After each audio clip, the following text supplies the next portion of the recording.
Hi everyone. Today I wanted to talk about how to turn your diaries into a memoir. I know this is a big question for a lot of you. It bothers you how to know where to start to turn your journals into a published memoir, whether you want to write an essay or an actual book-length memoir.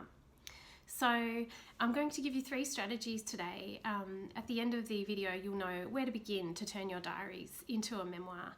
I've used my diaries for both my published memoirs, Love and Other U-Turns and A Letter from Paris. They were absolutely crucial, fundamental to those published memoirs.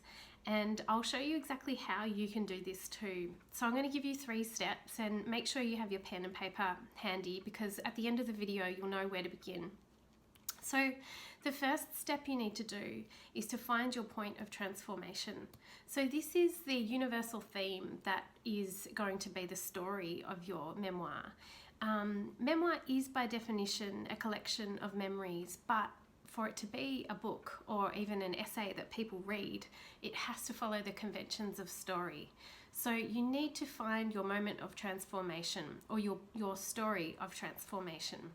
So this could be a physical transformation, a healing journey, for example, or a physical point of change.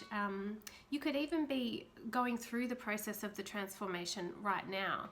You don't have to have all the answers to the questions of the story before you start to write your memoir, but you need to find this universal theme or point of transformation to begin. So universal themes are those things that we see on the news every night. They're the stories that we all read and follow and find fascinating. They're things that we go through all across the globe. So grief, love, travel, immigration, healing, inner challenge, family stuff, adventure, huge challenges. I know Steph Jagger's memoir Unbound is all about her journey overcoming a world skiing record, which she did by accident, just because she'd set herself this goal of skiing herself all around the world. And so that's the point of transformation. It's something that you were a different person when it began, and it changed your worldview, and it was a big challenge that you needed to overcome. So find your biggest transformation in your journals or your diaries, and that's going to be the story of your memoir. That's tip number 1. The second tip is all about your point of view. So this is why journals are so fantastic. Find who you were when this all happened. So when the catalyst for the change happened, who were you? Where were you living? What was your point of view on the world? And this will inevitably change because transformation changes us. It is a change, sorry. But your point of view is, you'll mine your journals for phrases that you repeated, for opinions that you expressed. The great thing about journals is we write in them not for anyone else, so they're very, very honest and they're very intimate, and we can find out exactly what our headspace was like when we went through this moment of transformation. And this is where you're going to find your writing voice as well. So that's the second tip. You're going to find your point of view on the world when this transformation started.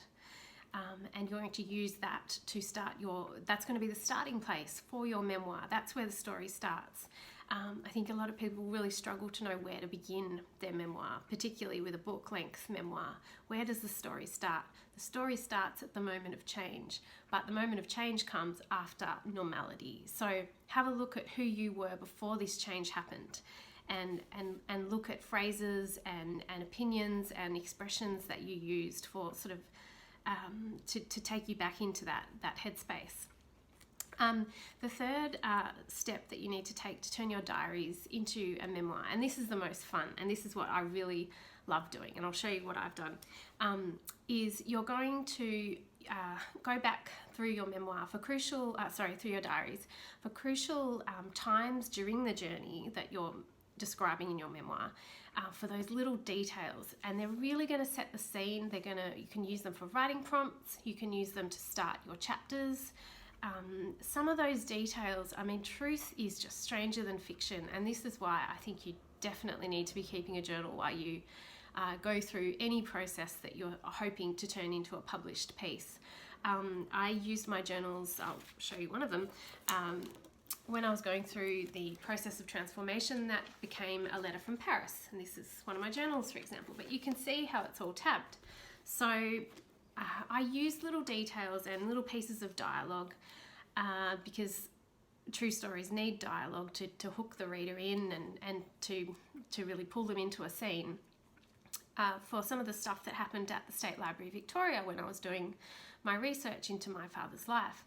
And you can't make this stuff up. And when you go back and use it and transcribe it into a new sort of, as a chapter beginning or as a prompt to take you back to a certain part of the story, you really, you start to see your story in a very sort of a different light and an objective light, but also they're just crucial for pulling the reader into a scene. You want the theme to be universal, but readers are drawn into universal or huge topics through the little details. It could be, you know, the weather on the day when the World Trade Center collapsed. You know, there's such a contrast there. It was a sunny day outside, but then this horrendous thing happened.